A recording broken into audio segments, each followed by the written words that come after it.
Kenya is part of Africa. So what Kenya is going to get is equivalent to what the rest of Africa is going to get. If you improve matters in Africa, Kenya becomes a beneficiary. One example I want to give is the intra-African trade. Intra-African trade currently stands at only 15%. Africa trades very little with itself. Inter-European trade stands at 70%. Inter-Asian trade is now getting towards 60%. Even South America stands at about 30%. But Africa does not trade with itself for reasons, some of which are actually solvable, or problems solvable. You see, there are non-tariff barriers which have been introduced by some African countries, which makes it very difficult for goods to move from one African country to another African country. Secondly, there is infrastructure challenges that makes it very difficult for Africa to trade with itself. You know, Africa Continental Free Trade Area Agreement is now 2 years old, but still very little progress has been made, mainly because of these two major barriers. As the High Representative on infrastructure, I realized the challenges. Like you've been talking about intra-African highways, the Cape to Cairo, the Dakar to Djibouti, Dakar, Lagos, Lagos, Mombasa, and so on and so forth. We've been talking about the continental high-speed railway network, one Beira to Walvis Bay, one the old Benguela line, Lobito to Lubumbashi. The other one is the high-speed railway along the coast from Lagos to Cairo.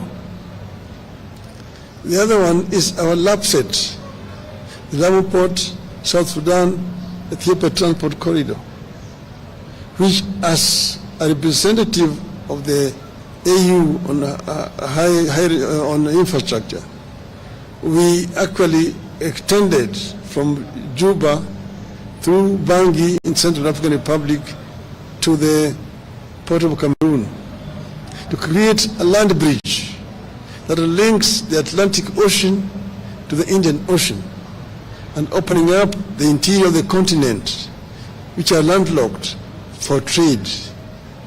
See, for example, Kenya grows tea. How does Kenya export its tea to Central African Republic? Between Kenya and Central African Republic, there's only South Sudan. South Sudan is the only country between Kenya and Central African Republic. But how do you take the tea there? There's no infrastructure. You have to find a ship that will go around the Cape, along the western coast, to the Cameroonian port of Douala, and then by road to Bangui. The French are there ahead of you. That's why they drink in Bangui Kenyan tea, christened as English breakfast tea. But with an upset, we can be able to take our goods there. But this infrastructure cannot be developed country by country. You need to have a mechanism at the center that is coordinating funding for the infrastructure. If you want to do the LAPSET, Kenya can only do its part up to the border with South Sudan. Then South Sudan needs to take it from there to the border with Central African Republic. Central African Republic takes it to Cameroon and to reach there. But you need a center to be able to coordinate funding, to mobilize funding for this infrastructure development, which are cutting across the continent. That is why those things have not been done. That's why even the trans-African highways have not been done. and so on. So getting the, we are also talking about the high-speed fiber optic network connecting all the African capitals. We're talking about open skies, to be able to move freely in the African airspace without so much impediment. At the moment, traveling across Africa is a major problem. Recently, when I was going to the funeral of the president of Namibia, we chartered an aircraft here. We had to spend 3 hours at Wilson Airport waiting for clearances of airspaces, the transit countries. You have to get a clearance to fly over Tanzanian airspace, DRC, Zambia, Botswana, and Namibia itself. And it's expensive. The other day, I was in Salam, going to Niamey, Niger. There, you had spent 10 hours waiting.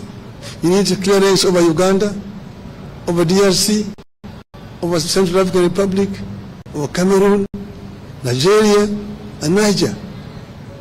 And that is what is making the air transport in the continent so expensive. It is easier to move goods by air. It is easier to put the facilities across the continent. And then have also an African continental air traffic control. In Europe, you only need one permit and you can fly all over the countries of Europe. Here, you need to get permission from Nairobi, Dar es Salaam, Kinshasa, Lusaka, going down those sides. So all this is what is making inter-African trade difficult. I've told you about the issues of visas.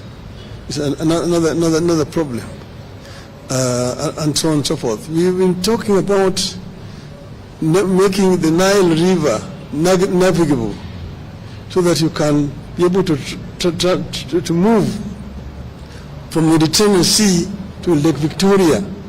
Ships can move from Europe and don't have to go around the Horn to come to our coastal side. You can go right on the Nile to Lake Victoria and land there in Jinja, in Kampala, in Kisumu, and in Mwanza.